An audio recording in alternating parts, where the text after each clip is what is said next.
सनातन धर्म की जय जय जय सीताराम। हरे कृष्णा। आज की तारीख 2 अगस्त 2023।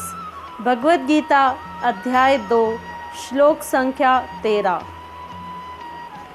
देहिनोऽस्मिन् यथा देहे कौमारं यौवनं जरा तथा देहांतर प्राप्तिर धीरस्तत्र न मुह्यति।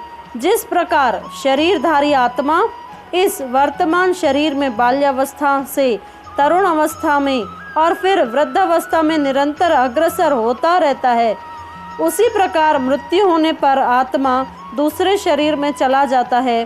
धीर व्यक्ति ऐसे परिवर्तन से मोह को प्राप्त नहीं होता।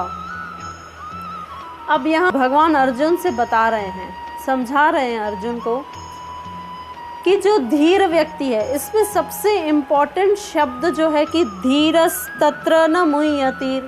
एक व्यक्ति है जो धीर है। धीर का मतलब जो उसके आसपास जो भी परिवर्तन हो रहा है उससे उसे कोई फर्क नहीं पड़ता।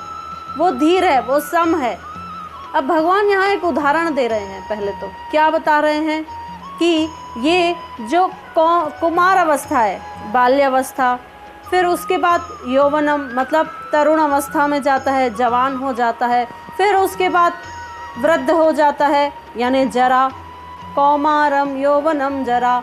तो भगवान कह रहे हैं कुमार अवस्था से तरुण अवस्था में, तरुण अवस्था से वृद्धावस्था में, और फिर एक समय आता है कि उस शरीर का देहांत हो जाता है यानी वो शरीर मृत्यु को प्राप्त करता है, और फिर आत्मा अपने कर्म अनुसार दूसरे शरीर को धारण करती है।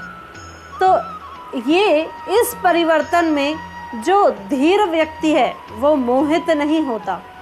अब आध्यात्मिक रूप से देखा जाए तो जो संत महात्मा रहते हैं, जो परम भक्त होते हैं भगवान के, वे समझते हैं कि कोई बड़ी बात नहीं है। जैसे हमने एक वस्त्र उतारा, फिर जैसे ही एक वस्त्र मैला हो गया हमने उसे उतार के दूसरा वस्त्र पहन लिया। तो ये ऐसा ही है कि आत्मा पहले जिस शरीर को धारण करती है, फिर उस शरीर का त्याग करके फिर दूसरे शरीर को धारण करती है। और जो परम भक्त हैं, संत महात्मा हैं, वे विचलित नहीं होते हैं, यानी जो चला गया उस पर भी शोक नहीं करते हैं और जो है उस पर तो कोई शोक करता नहीं है। तो भगवान वही कह रहे हैं कि जो चला गया यानी जो हमारे हाथ में नहीं था तभी तो चला गया ना। तो जो हाथ में नहीं था उस पर रोने से क्या मतलब। तो हम क्या करते हैं, इसको हम प्रैक्टिकली कैसे अप्लाई करेंगे। भाई हर कोई परम भक्त तो नहीं हो सकता भगवान का, हर कोई संत महात्मा तो नहीं है, लेकिन भगवद गीता तो सबके लिए है। तो भगवान इसका प्रैक्टिकल एप्लीकेशन बता रहे हैं कि जो धीर व्यक्ति रहता है उसके जीवन में चाहे कितनी भी उतार चढ़ाव आ जाए वो सम रहता है। किसी ने उस व्यक्ति की बेइज्जती कर दी, तभी भी वो अपने फोकस पे उसका ध्यान है कि मुझे क्या चाहिए, उसका ध्यान वही है। किसी ने उसकी तारीफ़ कर दी, ऐसा नहीं है कि अगर किसी ने बेइज्जती की तभी हमें विचलित नहीं होना है, और किसी ने हमारी तारीफ़ कर दी तो हमें इतना अहंकारी हो जाना है, ऐसा नहीं है। भगवान कह रहे हैं दोनों अवस्था में सम रहना है। अगर आपकी किसी ने इज्जत नहीं की तभी भी वो व्यक्ति, धीर व्यक्ति, सम रहेगा, और अगर किसी ने उसकी तारीफ़ की तभी भी वो वैसे ही रहेगा, यानी वो विचलित नहीं हो रहा है, क्योंकि वो जानता है कि जो काम का नहीं उस पर रोना नहीं। ये सबसे इम्पॉर्टेंट फॉर्मूला इस श्लोक से भगवान हमें दे रहे हैं, जो काम का नहीं उस पर रोना नहीं। अब काम का क्या नहीं है, सामने वाले ने मेरी इज्जत नहीं की, सामने वाले ने मेरी बुराई कर दी, ये सब काम का नहीं है। किसी ने तारीफ़ कर दी तो हम बड़े खुश हो जाते हैं, किसी ने बुराई कर दी तो हम दुखी हो जाते हैं। ये भगवान कह रहे हैं तुमने अपना रिमोट कंट्रोल किसी और के हाथ में दे रखा है। अब भगवद गीता से भगवान कह रहे हैं ऐसे बन जाओ कि वो रिमोट कंट्रोल तुम्हारे पास आ जाए। ऐसे धीर व्यक्ति बनना है कि कोई कैसा भी कहे हमारे काम का नहीं है। क्यों? क्योंकि हमारा फोकस जिस लक्ष्य पे है हमें वो हासिल करना है। तो 3 इम्पॉर्टेंट बातें हैं। क्या हमें ध्यान देना है, हम कहाँ हैं, हमें कहाँ जाना है और कैसे जाना है, ये 3 इम्पॉर्टेंट बातें हैं। जो हमारा लक्ष्य है कि हमें यहाँ जाना है, और जो हमारे मुद्दे हैं कि ऐसे ऐसे हम करेंगे तो हम अपनी मंजिल को प्राप्त करेंगे, तो जो व्यक्ति अपने लक्ष्य पर फोकस्ड है वो कभी भी इन सब उतार चढ़ाव से मोहित नहीं होता। और भगवान उसी व्यक्ति के लिए कह रहे हैं कि वो धीर व्यक्ति है। जैसे एक उदाहरण के द्वारा हम समझाएं, सबसे पहला सुपरस्टार किस एक्टर के आगे लगा? वो है राजेश खन्ना। तो पहले तो बड़े स्टारडम उन्होंने कमाया, काफ़ी लोग उनकी तारीफ़ करते थे, लेकिन उनके ही अपोनेंट अमिताभ बच्चन थे। और एक समय ऐसा आया कि अमिताभ बच्चन ऊपर उठ गए और राजेश खन्ना फेलियर को प्राप्त हुए, यानी लोग उन्हें कम पूछते थे।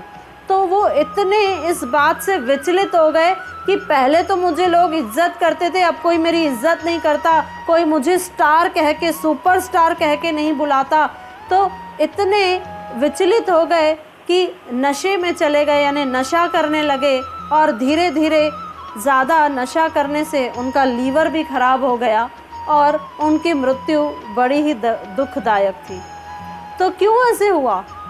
क्योंकि पहले जो इज्जत मिल रही थी वो एक समय बाद नहीं मिली। और कई व्यक्तियों के साथ ऐसा होता है जो अपने जीवन में पहले तो बड़ी सफलता प्राप्त करते हैं, लेकिन जैसे ही थोड़ा सा फेलियर आते हैं तुरंत विचलित हो जाते हैं, तुरंत डिप्रेशन में चले जाते हैं, तुरंत सुसाइड कर देते हैं। तो भगवान कह रहे हैं चाहे सफलता है, चाहे फेलियर आए, चाहे आप जीतो, चाहे आप हारो, हमें सम रहना है।